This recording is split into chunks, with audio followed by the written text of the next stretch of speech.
I didn't open my front door for almost 10 years. That probably sounds strange to you. Most people open their door 10 times a week. Deliveries, neighbors, someone selling something you didn't ask for. Life usually finds a way to show up whether you want it or not. But after my wife Martha died, something in me quietly shut that door. Not just the wood and the lock. Everything else too. Silence does a strange thing to a house when you live in it alone long enough. It settles in slowly. First it's just one quiet dinner. Then a week where nobody calls. Then months where the only voice you hear is the television talking to itself in the corner of the room. After a while you start noticing things. How loud a refrigerator hum can be. How floorboards sound different when nobody else walks across them. How big a house feels when half of the life that filled it is gone. Martha used to say something to me sometimes. She would smile and shake her head a little and say, "Tom, you don't know how to be alone." We were married 38 years. At the time I laughed when she said it. I figured she was wrong. A man who spent 40 years working in a garage, fixing engines and minding his own business, probably knew a thing or two about being alone. Turns out she knew me better than I knew myself. The last time someone knocked on my door before all this, it wasn't a neighbor. It was a doctor. 3 slow knocks. I remember the sound of his hand on the wood like it happened yesterday. He stood there in the cold hallway light and told me Martha had passed away at the hospital 20 minutes earlier. Heart failure. Just like that. After that day the house changed. Her mug stayed in the cabinet. Her coat stayed on the hook by the door. For months I kept thinking I heard her moving down the hallway in the morning. But hope fades eventually. Quietly. My daughter Amy moved to California a couple of years later. I didn't blame her. Life pulls younger people away from small towns like this. She calls sometimes. Birthdays. Christmas. But the house stayed the same. Most days followed the same rhythm. Coffee before sunrise. A slow walk down the driveway to check the mailbox. An hour or two in the garage, pretending I still had projects to fix. Evenings were the hardest. That's when the silence felt the heaviest. My neighbor George would wave sometimes when he drove by. 70 years old, and still mowing his lawn like the grass personally offended him. But mostly people left me alone. And honestly, I let them. Then one evening last fall something happened I still can't quite explain. That evening felt colder than most. I remember standing in the kitchen holding Martha's old coffee mug. I still used it sometimes, even though the handle had a thin crack running through it. The house was quiet. Too quiet. I looked across the table at the chair she used to sit in every morning while she drank coffee and read the newspaper. That chair had been empty for almost 10 years. Sometimes strange thoughts crossed my mind in moments like that. Not that I wanted company exactly, but every now and then I wondered what it would feel like if someone knocked on the door again. And right after that thought crossed my mind, I heard it, a knock. Not loud, just polite. At first I thought I imagined it. Houses make noises when the weather turns cold. Pipes, wood, old walls settling. But then it came again. 3 slow knocks. Something in my chest tightened a little. I walked to the door slower than I probably should have. Part of me considered pretending I wasn't home. That had become a habit over the years. But another part of me remembered what Martha used to say. So I opened the door. A woman stood on the porch. Maybe mid-50s. Brown coat, short hair moving slightly in the wind. She looked like someone who had rehearsed what she was going to say but suddenly forgot the words. "Sorry," she said gently. "I just moved into the house across the street." Her voice was calm. Friendly. I nodded, still holding the door halfway open. Then she looked at me a little more carefully. "Tom," she said. Not as a question. Just my name. I frowned slightly. I was sure I had never seen her before. "Yes," I said. She studied my face for a moment the way people do when they're confirming something they already suspected. Then she said a sentence that made the air leave my lungs. "I'm sorry about Martha." For a second the world went completely quiet. I hadn't heard my wife's name spoken by a stranger in years. And standing there in the doorway, looking at that woman I didn't recognize at all, I realized something strange. She clearly knew who I was. But I had absolutely no idea who she was. That was the moment everything began to change. The strange thing wasn't that a woman knocked on my door after 10 years. The strange thing was that she knew my wife's name. I stood there in the doorway longer than I probably should have. Cold air was slipping into the house, but I barely noticed. My mind was stuck on that one sentence. "I'm sorry about Martha." Strangers don't say things like that. Not unless they knew something. The woman seemed to notice my confusion. She shifted a little on the porch, hands tucked into the pockets of her coat. "I hope I'm not bothering you," she said. "I just moved into the house across the street." Her voice was calm, but there was something careful about it. Like someone choosing their words one step at a time. I finally stepped aside a little, and looked past her shoulder toward the road. Sure enough, the old Parker house across the street had lights on. That place had been empty for months after the Parkers moved to Florida. "I didn't realize someone bought it," I said. "Just last week," she replied. For a second we both stood there in that quiet, awkward space between strangers. Then I asked the question that had been sitting in my chest since she spoke my wife's name. "How did you know about Martha?" The wind moved through the trees beside the porch. She didn't answer right away. Instead she looked down at the wooden boards under her feet, like she was deciding something. "Small towns," she said finally. "People talk." That answer sounded reasonable. But something about it didn't quite sit right with me. I nodded anyway. After 10 years of living mostly alone, you forget how to press people with questions. Conversation becomes something you observe rather than participate in. "Well," I said, clearing my throat, "welcome to the neighborhood." She gave a small smile. "My name's Elizabeth. Most people call me Liz." "Tom," I said. "I know." That made the moment awkward again. She noticed it too and laughed softly, the way people do when they realize they've said something strange. I remembered hearing your name," she corrected quickly. I didn't press it. Truth is, I wasn't sure if I wanted to know the answer yet. After a minute she thanked me for the welcome and stepped down off the porch. Before leaving, she turned back once more. "You've lived here a long time, haven't you?" she asked. 42 years, I said. She nodded slowly, like that information mattered more than it should. Then she walked down the path and crossed the quiet road toward the house across from mine. I stood there watching until she disappeared through her front door. The porch light flicked on. For a long moment I stayed outside, hands in my pockets, staring at that house. Something about the whole conversation felt unfinished. That night I didn't sleep much. Old habits came back.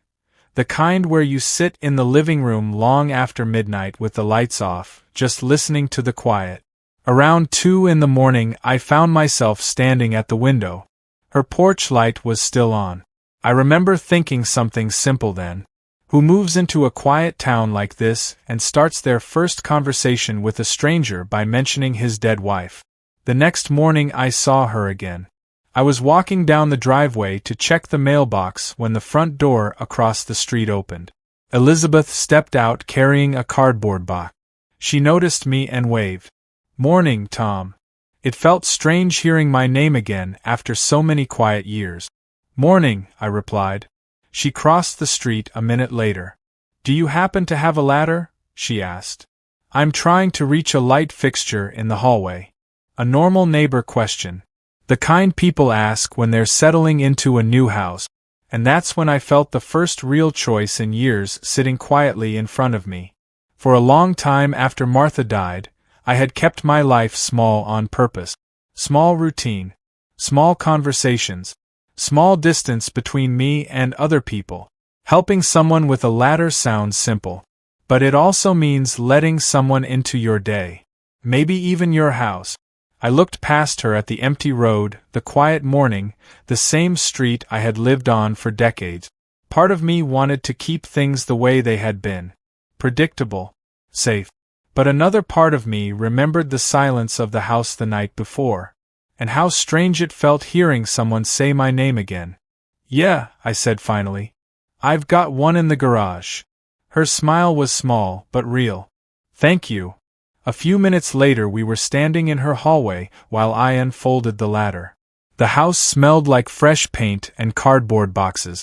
Moving always leaves a place feeling unfinished. She held the ladder steady while I reached up to fix the light. When I climbed down, she looked around the room for a moment. "You kept the house exactly the same," she said quietly. I frowned. "What do you mean?" Her eyes moved past me toward the street, toward my house. "The porch," she said. "The garage. Even the old maple tree in the yard." Something in my stomach shifted. "You've noticed all that already?" She hesitated. Then she said something that made the room suddenly feel smaller. "I've noticed it for a long time. I didn't sleep well the night after fixing that light in Elizabeth's hallway. Not because of anything dramatic, just a thought that wouldn't leave me alone. I've noticed it for a long time." That's what she said. People say strange things sometimes without meaning much by them. But the older you get, the more you realize words usually come from somewhere. And that sentence didn't sound accidental.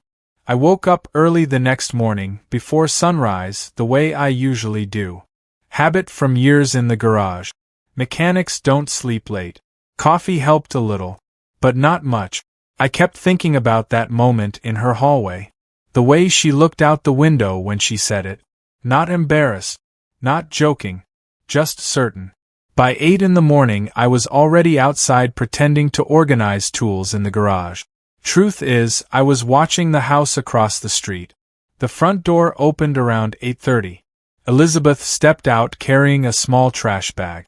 She stopped when she saw me and gave a small wave. "Morning, Tom." It still felt strange hearing my name from her. "Morning," I said. She walked down to the curb and tossed the bag into the trash bin. Then instead of going back inside, she crossed the street toward my driveway. "You're up early," she said. "Old habits," I replied. She glanced into the garage. Tools hung on the wall exactly where they had been for years. A workbench sat under the window. Martha used to complain that the whole place smelled like motor oil, no matter how many times I cleaned it. Elizabeth stepped inside slowly. "You were a mechanic?" "Most of my life," I said. She ran her fingers lightly across the edge of the workbench, like someone remembering something. "You fixed people's cars, and they trusted you with their lives," she said. That was a strange way to put it. "Mostly I fixed brakes and engines," I said. "Nothing heroic." She smiled a little at that. For a moment neither of us said anything. The morning air moved through the open garage door, bringing that early fall chill with it. Then I decided to ask the question that had been sitting in my chest since yesterday. "When you said you've noticed my house for a long time." She looked up. "What did you mean by that?" The question hung between us. She didn't answer right away. Instead she walked a few steps toward the driveway and looked across the street at my house. It was the same view I'd had for 40 years. White siding. Small porch. Old maple tree out front. Nothing remarkable about it. Except to her, apparently. "I used to drive through this town years ago," she said slowly. "On the highway?" "No," she replied. "Through the side roads." That answer made my stomach tighten a little. "You were just passing through?" She hesitated. "Something like that." I studied her face. People get a certain look when they're deciding how much truth to give you. And she had that look right then. "You're not telling me everything," I said. She gave a small sigh. "You're right." The honesty surprised me. For a moment I considered walking away. 10 years of living quietly teaches you something about protecting your peace. But something about this woman kept pulling me back into the conversation. Maybe it was the way she spoke about Martha. Or the way she seemed to know pieces of my life without explanation. "What's going on, Elizabeth?" I asked. She leaned against the side of the garage and looked out toward the road. "You ever have a moment in life you remember clearly even after decades?" she asked. "Sure. One small moment, she continued, that turns out to matter more than you realized at the time. I nodded slowly. That happens more often when you get older. She smiled at that. Then she said something that made my brain stop for a second. 40 years ago my car broke down, about 2 miles from here. I didn't say anything. You stopped and helped me, she continued. I searched my memory.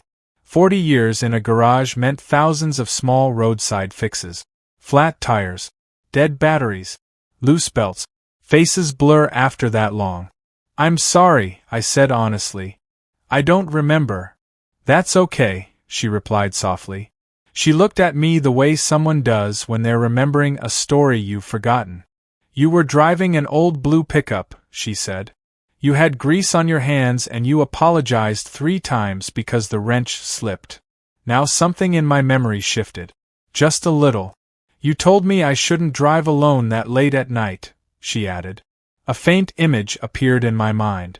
A dark road. Headlights. A young woman standing beside a car with the hood open. You waited until the engine started, she said. Then you waved and drove away. I stared at her. You remember all that? She nodded. I never forgot it. The garage felt strangely quiet in that moment. 40 years is a long time. Long enough for entire lives to change. And somehow this woman standing in my garage had carried a memory of me through all those years. 40 years is a long time to carry a memory about someone. That was the first thought that stayed with me after Elizabeth left my garage that morning. The second thought was harder to ignore. Why me? I spent most of that afternoon sitting on the back steps behind my house, something I hadn't done in years. The maple tree out front was already losing a few leaves, and the wind had that dry autumn smell that reminds you winter isn't far away. Normally I kept busy. Small repairs. Cleaning tools that didn't need cleaning. Anything to avoid too much thinking. But that day I kept replaying her words in my head. You stopped and helped me. You waited until the engine started. I never forgot it. The strange part was, I still barely remembered the moment she was talking about. 40 years working on cars means you help a lot of strangers on the side of the road. Most of them disappear from your life the minute their engine starts again. But apparently one of them hadn't. Late that afternoon I saw movement across the street. Elizabeth was in her front yard trying to move a heavy cardboard box from her car to the porch. I watched her struggle with it for about 5 seconds before standing up. Some habits don't leave you. I walked across the road. You're going to hurt your back doing that, I said. She looked up and laughed quietly. I was hoping you might say that. I grabbed one side of the box and lifted it onto the porch. What's in here? I asked. Books, she said. Too many of them. We carried the box inside together. Her living room was still half full of unpacked things. Moving always makes a place feel temporary. When we set the box down, she looked at me with that same thoughtful expression she'd had in my garage earlier. You've been thinking about what I said, she said. It wasn't a question. Hard not to, I admitted. She nodded slowly. I figured. For a moment neither of us spoke. Sunlight was coming through the front windows, catching the dust in the air. Then she said something unexpected. You probably helped 100 people like that back then. Probably more, I said. But you stayed longer than most people would have. I shrugged. That's just what people did. She shook her head gently. No. That's what good people did. I didn't know what to say to that. So I did what I usually do when a conversation starts getting too personal. I changed the subject. You mentioned yesterday you used to drive through this town, I said. Where were you going? Her eyes shifted toward the window. For a while, nowhere important, she said. There was a pause in her voice that made me look closer. You mean you were passing through? Not exactly. I leaned back against the kitchen counter. Elizabeth. She looked at me. You keep giving half answers. She sighed quietly, like someone who knew the moment had finally arrived. I didn't plan to tell you this yet, she said. Yet. She nodded. Some things are easier to explain when people already trust you. That sentence sat between us for a second. And we don't? I asked. Not yet. She walked slowly toward the living room window and looked across the street at my house. The first time I drove through this town was about 15 years ago, she said. That number caught my attention immediately. 15 years ago. That was after Martha had already gotten sick. What were you doing here? I asked. She hesitated again. Then she turned back toward me. I was working at a hospital outside the city back then, she said. Something inside my chest shifted. Doing what? I was a nurse. The room suddenly felt quieter. Elizabeth, I said slowly, Martha spent a lot of time in hospitals near the end. She nodded. I know. The words hung in the air like something heavy. For a second I couldn't speak. You're saying? She stepped closer. I met your wife, she said. Everything inside me stopped. For 10 years Martha had been a memory that belonged only to my past. And suddenly this woman standing in front of me had been part of her final days. You knew her? I asked quietly. Elizabeth nodded. I was one of the nurses on her floor. My chest tightened. 1,000 small questions rushed into my mind at once. What did Martha say? What did she remember? Did she talk about me? Elizabeth watched my face carefully. There's something else, she said. I wasn't sure I wanted to hear it, but I nodded anyway. She took a slow breath. One night your wife asked me a question. I waited. She asked if I believed people ever crossed paths for a reason. My throat felt dry. And what did you say? I asked. Elizabeth's eyes softened slightly. I told her sometimes they do. Then she said the sentence that made my heart feel like it had skipped a beat. She told me she hoped someone would look after you one day. For 10 years I believed something simple. When Martha died, the story of my life ended quietly with her. Not in a dramatic way. No tragedy, no collapse. Just a long, quiet hallway of days that all looked the same. Coffee in the morning. The garage in the afternoon. Television in the evening. And silence. But standing there in Elizabeth's living room, hearing what she had just told me about Martha, something inside that quiet hallway shifted. She told me she hoped someone would look after you one day. Those were the words Elizabeth said. For a moment I couldn't answer. I looked down at the floorboards and tried to imagine Martha in that hospital bed all those years ago. I tried to picture her talking to a nurse I had never met. Talking about me. I cleared my throat. What exactly did she say? I asked. Elizabeth walked slowly toward the window again, the same place she had been standing earlier. She said you were a good man, Elizabeth replied softly. That didn't surprise me. Martha always believed better things about me than I believed about myself. She said you were stubborn, Elizabeth added with a small smile. That part sounded more accurate. But the thing she said that stayed with me, Elizabeth continued, was that she worried you wouldn't let anyone close again after she was gone. The room felt very quiet. Because Martha had been right. For 10 years I had lived exactly that way. Elizabeth turned back toward me. I didn't come here because of a promise, she said. I frowned slightly. You didn't. She shook her head. No. Then she said something that changed the entire shape of the story. I came here because when I saw your house again, I realized I had already crossed paths with your life twice. I knew what she meant.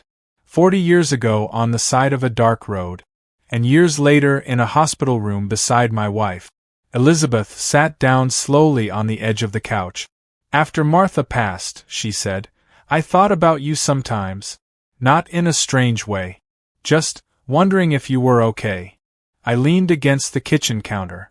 And you decided to move across the street from me? She smiled a little. Not exactly. There was a pause. I was driving through town last year, she said. On my way to visit my sister. And I saw your house. I waited. The porch looked the same. The maple tree looked the same. She looked at me carefully. But the house felt lonely. That word hit me harder than I expected. Lonely. Not empty. Lonely. I drove past it 3 times, she continued. Why? Because I wasn't sure if knocking on your door would be a kindness or a mistake. That sentence sat in the room for a moment. Then she said something very simple. So I left. I blinked. You left? She nodded. For almost a year. Now the story made even less sense. So what changed? I asked. Elizabeth looked down at her hands for a moment. Then she looked back up at me. I realized something. What? That sometimes life gives you the same crossing twice, because you were supposed to take it the second time. And then she said the thing that finally explained everything. So I bought the house across the street. For a moment neither of us spoke. 10 years of quiet had trained me to protect my distance from people. Letting someone into your life again isn't just a small decision. It means risking the silence returning if they leave. Elizabeth seemed to understand exactly what I was thinking. I'm not here to replace Martha, she said gently. I know, I replied. She was your life. Yes. But your life didn't end with hers. That sentence sat there quietly between us. For the first time in 10 years, I realized something strange.